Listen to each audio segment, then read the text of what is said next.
عن علی رضی اللہ تعالی عنہ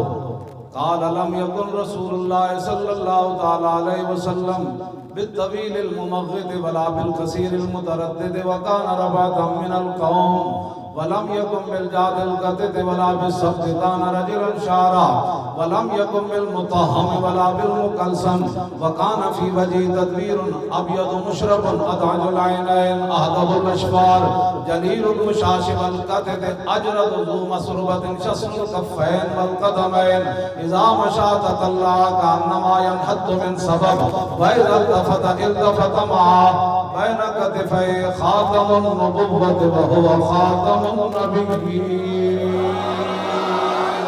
أجود الناس صدرا وأصدق الناس لهجة وألينهم عريقة وأكرمهم عشيرا من رأوا بداهة هابه ومن خالته معرفته وحبه يقول نائد لم أر قبله ولا بعده مثله